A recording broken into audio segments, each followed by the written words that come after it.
வெற்றிலை வராகித்தாயின் வெற்றி வாக்கு இது.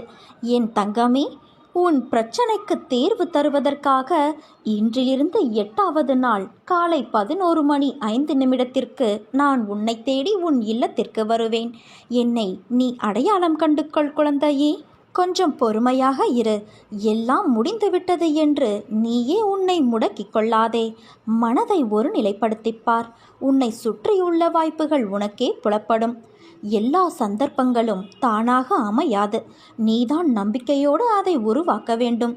வெற்றி தோல்விகளை சகஜமாக எடுத்துக்கொள். நான் இதுவரை தோல்விகளையும் இழப்புகளையும் மட்டும்தானே சந்தித்து வருகிறேன் என்று நீ புலம்புவது புரிகிறது. நீ சற்று நிதானமாக யோசித்துப்பார். இதுவரை நீ தோல்விகளையே சந்தித்தாயா அல்லது வெற்றிகளையும் பெற்றிருக்கிறோமா என்று உன்னையே நீ கேட்டுப்பார். விடைகள் உனக்கே புலப்படும். நீ அடைந்த வெற்றிகள் உனக்கே இன்னும் தெரியாத அளவிற்கு நீ முன்னுக்கு பின் முரணான எண்ணங்களில் செயல்படுகிறாய். நிதானமும் நம்பிக்கையும் மிக மிக அவசியம். அப்போதுதான் உன்னை சுற்றியுள்ள வாய்ப்புகளை உன்னால் கண்டுபிடிக்க முடியும். தோல்விகளை கண்டு துவண்டு போகாதே. இழந்ததையும் அதைவிட மேன்மையான நன்மைகள் அனைத்தையும் மீண்டும் பெற வேண்டுமென்றால் நீ உன்னுடைய லட்சியத்தை அடைய எத்தகைய தடைகள் வந்தாலும் அதை தைரியமாக எதிர்கொள். தோல்விகள்தான் வெற்றியின் படிக்கற்கள் என்பதை உணர்ந்து கொள். மனம் தளராதே குழந்தையே. உன் ஆசைகள் எண்ணங்கள் அனைத்தும் கூடிய விரைவில் நிறைவேறும். நீ வருத்தப்படுவதால் இங்கு எதுவும் மாறாது. உன் மீது நம்பிக்கை வைத்து உன் குறிக்கோளை நோக்கி நீ பயணப்படு. அதை அடைய உனக்கு நிச்சயம் நான் துணை இருப்பேன். இது என் சத்திய வாக்கு. என் வார்த்தைகள் மீது நம்பிக்கை வைத்து செயல்படு. வாழ்வில் நீ விரும்பிய நிலையை அடைவாய். கவலைப்படாதே. உன் அன்னையான நான் உன்னோடு தான் இருக்கின்றேன்.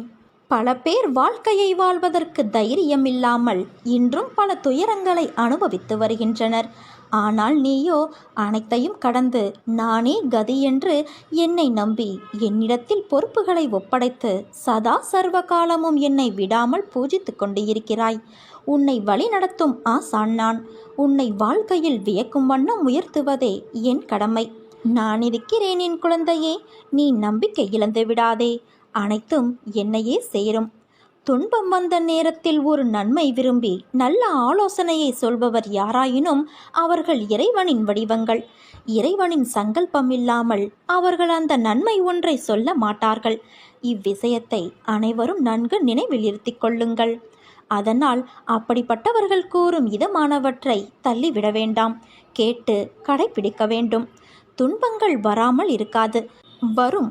ஆனால் வந்தபோதும் நிலைமையை மோசமாக்காது. நல்லவற்றை கூறுபவர்களின் பேச்சை ஏற்று பின்பற்ற வேண்டும். அப்போதுதான் மேன்மை உண்டாகும்.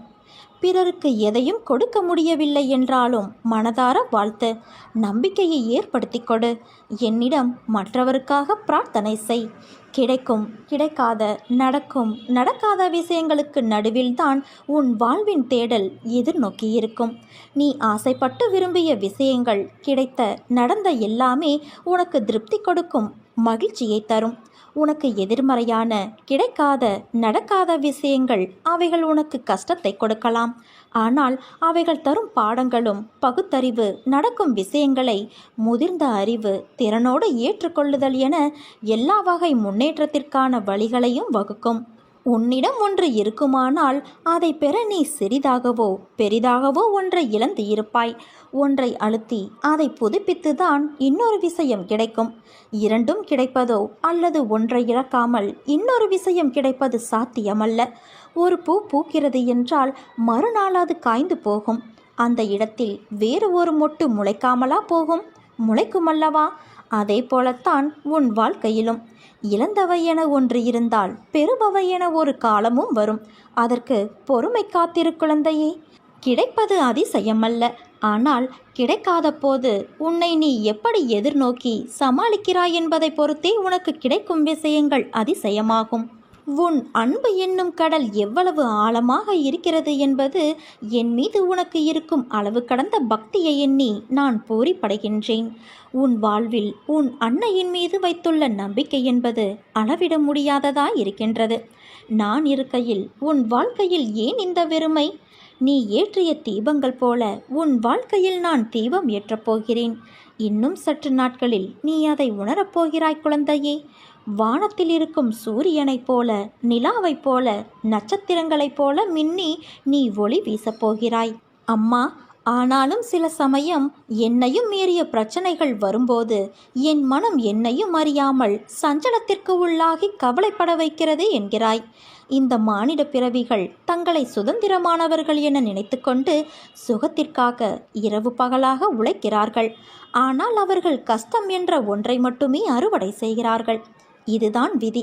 இந்த விதியானது நல்லதாக திரும்பி நல்ல நேரம் வருவதற்கு முன்பு ஒரு கஷ்டம் உன்னை இப்படி ஆக்கிவிட்டு செல்வது தவிர்க்க முடியாத ஒன்று.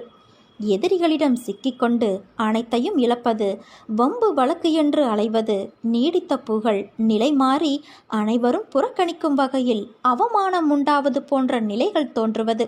இதனால்தான் கடவுள் தன் பக்தனுக்கு இத்தகைய நிலைகள் வரக்கூடாது என்பதற்காக அவனுக்கு நோயாக, கடனாக, சிறிய விபத்தாக, ஏமாற்றமாக மாற்றியமைக்கிறார். விதியின் பிடி உன்னை இருக்காமல் நான் பார்த்து கொள்கிறேன். அவசியம் என்றால் விதியையே மாற்றுவேன். அது என் பக்தனின் நிலை, பக்தி, அவனது சேவை என்பதை பொறுத்து அமையும். அற்புதங்களுக்காக நீ அலையாதே. நான் அடிக்கடி வலியுறுத்துகிற விஷயம் இதுதான். எதை தேடி போகிறோமோ அது நம்மை விட்டு தூரம் போகும். எதை நாம் எதிர்பாராமல் இருக்கிறோமோ அது நம்மிடம் வந்து சேரும். அற்புதங்களும் இப்படித்தான். என்னிடம் அற்புதத்தை தேடி அலையாமல் ஆண்மணலின் விருத்திக்காக போனால் நான் உனக்கு தேவையானதை தந்து உன்னை என் பக்கம் ஈர்த்து கொள்வேன். இதற்காக நான் செய்யும் செயல்பாடுகளில் ஒன்றுதான் அற்புதம். இதையும் தாண்டிய பல விஷயங்கள் என்னிடம் உள்ளது.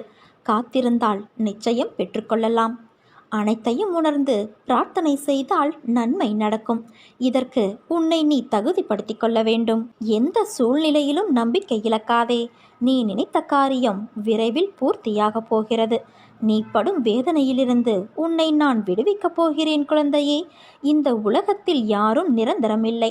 பிறப்பும் இறப்பும் ஜனனமாகும் போதே உறுதியாகின்றது. நினைவில் வைத்துக்கொள். உன் அம்மா நான் இருக்கிறேன் என் குழந்தையே. ஆனால் இது தெரியாமல் நீ கவலைப்பட்டு கொண்டு இருக்கிறாய். வரிசையாக துன்பங்களை தந்து மனிதனை என்னை ஞாபகப்படுத்தி கொள்ளும்படி செய்து துயரத்தில் அன்னையே என்னை காப்பாற்று என நான் சொல்ல செய்வேன். உன் காலில் நீ நிற்க கற்றுக்கொள் என்பதை உணர்த்துவேன். யாரிடமும் ஓடி சென்று உதவி கேட்காமல் என்னையே நினைத்து கொள்ளும்படி செய்வேன். அப்போதும் துன்பம் இருக்கும், வலி இருக்காது, நடை தள்ளாடும், ஆனால் விழமாட்டோம். ஏனென்றால் உன் அன்னையான நான் உன்னை தாங்கிக் கொள்வேன். இதை எதற்காக செய்கிறேன் என்றால், பிறரால் சாதிக்க முடியாததை உன்னால் சாதிக்க முடியும். என் பெயரை சொல்லிக்கொண்டு எவ்வளவு பெரிய சமுத்திரமானாலும் உன்னால் தாண்ட முடியும். உன் வேலையை நீயே செய் என்றெல்லாம் உனக்கு நான் உத்வேகத்தை கொடுப்பேன். அடிக்கடி நான் சொல்வது ஒன்றுதான் என் குழந்தையே. விரைவில் நீ உயர்ந்த நிலைக்கு வரப்போகிறாய். என்னை சரணாகதியடைந்தால் நான் உன்னை பாதுகாப்பேன். நிம்மதியான தூக்கமின்றி உடல் சோர்வு, மனசோர்வால் தவித்து என்னிடம் முறையிடும் என் பிள்ளையே, நான் உனக்கு தேவையான சக்தி தருகிறேன். ஜோதி வடிவில் வந்து உன் மனசோர்வு நீக்கி உற்சாகம் தருவேன். நீ களைப்பாக இருக்கிறாய். மந்திர ஜப தியானம் தொடர்ந்து செய். நான் உன்னை விட்டுவிடவில்லை என்பதை நீ அடிக்கடி உணரத்தான் செய்கின்றாய். வாழ்வின் ஒவ்வொரு நொடியும் நடக்கும் மாற்றம் கண்டு நீ அச்சப்படாதே. நான் உனக்கு நன்மையையே செய்வேன். என்னை மட்டுமே நீ வணங்குகிறாய். அப்படியிருந்தும் இந்த கஷ்டங்கள் தொடர்வது ஏன்? இதை நிவர்த்தி செய்வது எப்படி? இந்த கஷ்டங்கள் வருவதற்கு காரணம் என்னுடைய அனுக்கிரகம்தான். தனது மகன் நன்றாக இருக்க வேண்டும் என்பதற்காக தந்தையார் கண்டிப்பதைப் போல, தனது மாணவன் கல்வியில் தேர்ச்சியடைய வேண்டும் என்பதற்காக கடுமையான தேர்வுகளை வைக்கும் ஆசிரியரைப் போல, தனது உண்மையான பக்தனை எப்பொழுதும் இறைவன் சோதனைக்கு உள்ளாக்குவான். ஒரு முறைதான் சோதனை வந்துவிட்டதே, மீண்டும் ஏன் சோதனை என எண்ண தோன்றும். நான் தீவிர பக்தன், எப்பொழுதும் அவரது நாமத்தை இடைவிடாமல் தியானம் செய்கிறேன் என்ற கர்வம் எந்த சூழலிலும் உன்னிடம் வந்துவிடக்கூடாது என்பதில் கடவுள் கவனமாக இருப்பார். அதனால்தான் சோதனைகளை அடிக்கடி தந்து தன் பக்தனின் பக்தியை ஒரே மாதிரியாக இருக்குமாறு நான் பார்த்து கொள்வேன். மனதில் எண்ணற்ற சந்தேக அலைகள் தோன்றி நிம்மதியை குலைக்கும். எதற்காக இந்த அன்னை தன் பக்தராக்க வேண்டும் என்னை என்று அங்கலாய்க்கும். இருப்பதை விட செத்துப்போவது நலம் என நினைக்கத் தோன்றும். இத்தகைய நேரங்களில் மன தைரியத்தோடு உறுதியாக அன்னையை தொழுது கொள்ள வேண்டும்.